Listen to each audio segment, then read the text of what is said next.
Welcome back to my kitchen. Today we're making something that is near and dear to my heart, my mom's Southern fried chicken. When I was growing up, we had Southern fried chicken at least once a week. My mother fried the best chicken, and she just used this very iron skillet. She got it for a wedding present in 1952, and right there on the side are all kinds of little dribbles from oil where it's burnt on over the years. I just don't have the heart to clean it off because this pan is just full of love. So in just a second, we'll get our stuff together and get started on cooking our Southern fried chicken. Okay, I've got my chicken. I bought a whole cut up chicken last night, and then I brought it home and I cleaned my chicken, got it ready. And by cleaning it, I mean I take the pieces out, and if there's skin hanging or unsightly pieces, sometimes there'll be a piece of chicken just hanging there. You just need to trim it off because you want nice compact little pieces of chicken. And sometimes you have to straighten the skin out because it'll have come off. But anyway, I salted my chicken down, and by salting the chicken, this is a dry brine, I just lay my pieces out, take the salt box and sprinkle them all generously, flip them over, sprinkle the backside again, and then I put a piece of plastic wrap over this. This is a glass dish, put it in the refrigerator and left it till this afternoon, which is almost 24 hours later.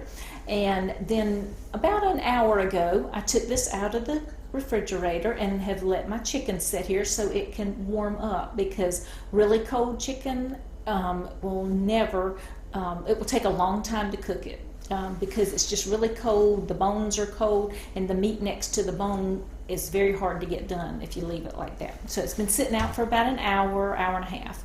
And then we're going to get our flour ready. And so I make a seasoned flour. You can just use plain flour, but I take a cup of self-rising flour. And if you don't have self-rising flour, you can make your own by taking a cup of all-purpose flour, adding 1½ teaspoons of baking powder and ½ teaspoon of salt to it. Same thing.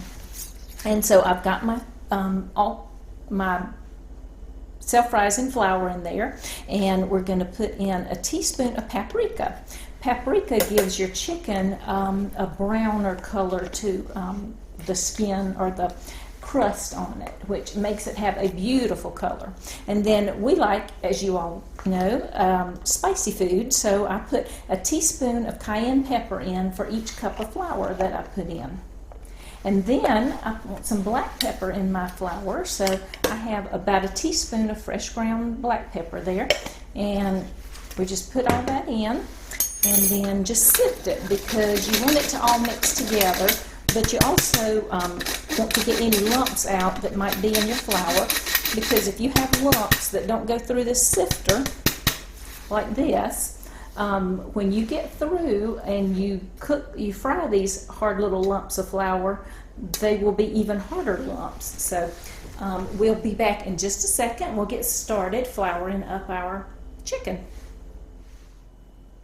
Okay, I finished sifting the flour, got all my stuff put away, and you see here I'm using a glass dish for my flour and a glass dish for that. I don't like to take any chances on contamination or anything, so and I think glass is much easier to clean. So give your flour a little stir so all that pepper and stuff can get mixed up in there, and then grab a piece of chicken with your hand, or you can use tongs if you like. I know my daughter wants to use tongs, and just put it in there, and then just cover it with flour.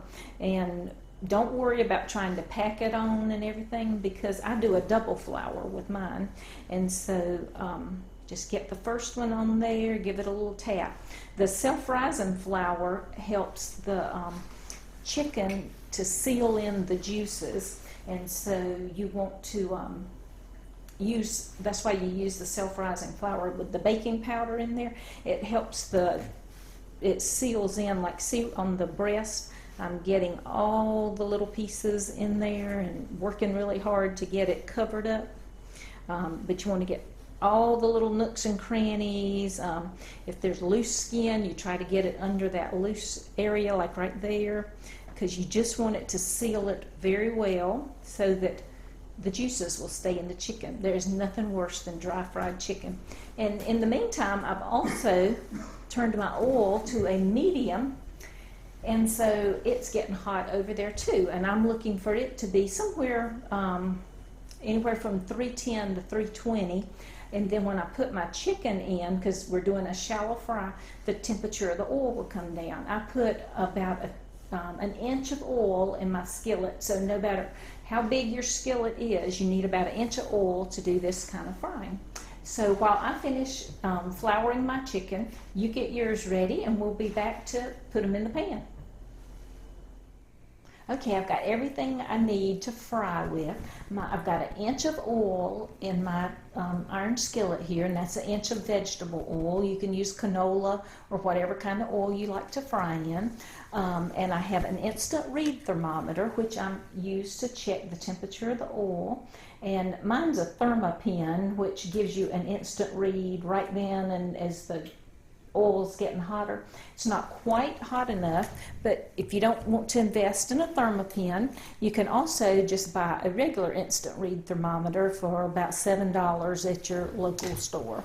And then here I had floured all the chicken, and as you can see, the flour has absorbed onto the chicken. It's stuck to the chicken. It's sealed in. This is your secret to that crispy crust. You're going to flour it twice, and so come back, and the second time you can just pat, and you want to make sure it gets all the little nooks and crannies on the chicken. And my biggest hint for frying chicken is you start with your very biggest piece. Put that in the pan first, because it's going to take the longest to cook. Even though the dark meat needs to cook to 175 and the white meat can cook to 165, the breast always takes the longest to cook. So anyway, let's check our oil one more time, and let's see. It is, I'm looking for something a little over 300, which mine's at 310 right now. And when you put this chicken in there, the temperature will come down on the pan. So you can also, to check if you don't have an instant read thermometer, you can take and just drop a little bit of flour, and see that starts frying right there, sizzling. You know it's ready. And then put the chicken in skin side down. And then go on to your next piece and just reflour. See there, it's quite wet, but we're going to put it in there and just give it a good pat. Put this in, and while I'm getting all my chicken in the pan, you work on yours, and we'll be back in just a minute.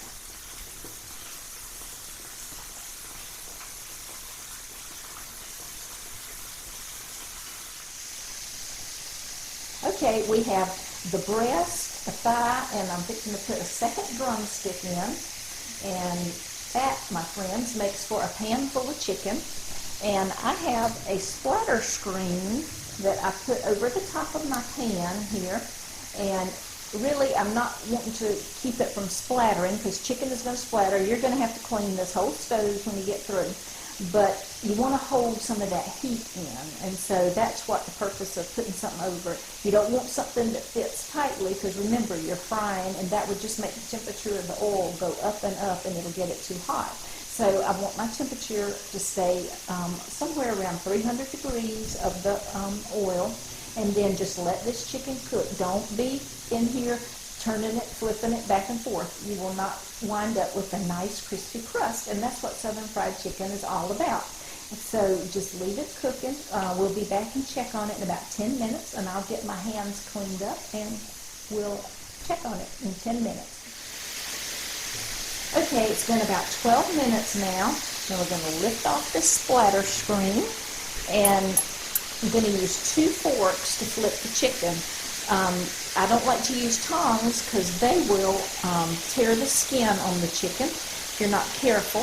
And so look at that. How beautiful is that? Just perfect crust. And it's beautifully golden brown, just like chicken should be. And then we're going to check the breast here, and let's see how it's looking. And it's looking great too, so let's give it a flip. And then I want to turn it around so that the meaty part is over there. And then we're going to just put this back down. And this is the thick part of the chicken, so I want to let this thick part get cooked. So we're going to just flip them. I've already flipped the drumsticks. So I'm going to put the splatter screen back on and let it cook for about 5 minutes with the splatter screen. Then I'll take it off and then we will finish up.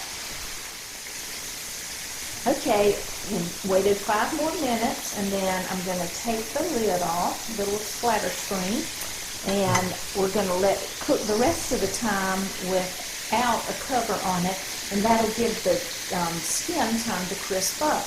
Now, as we're looking at our chicken, we want to, I kind of just go by when I think they look pretty and brown, and don't do too much turning them over, but sometimes you have to move them to check them.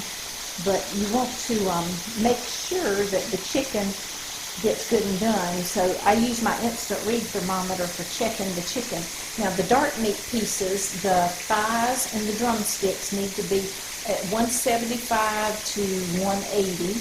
The white meat, and I'm talking about the thickest part of it, not next to the bone, but in the thickest part of the meat, you need to check that, and it needs to be at least 165 to 170. On fried chicken, I like to have it closer to 170. So my thigh there is looking very good. It's pretty and brown. So I'm going to check it. And so what I want to do is just stick the thermometer in there. And that thigh is testing done. And so I'm going to stick it on this side.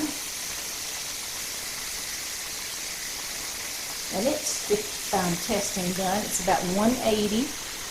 And so we can take that one up, but I got to make sure my crust is good and crispy on it. So let's check the bottom side of it.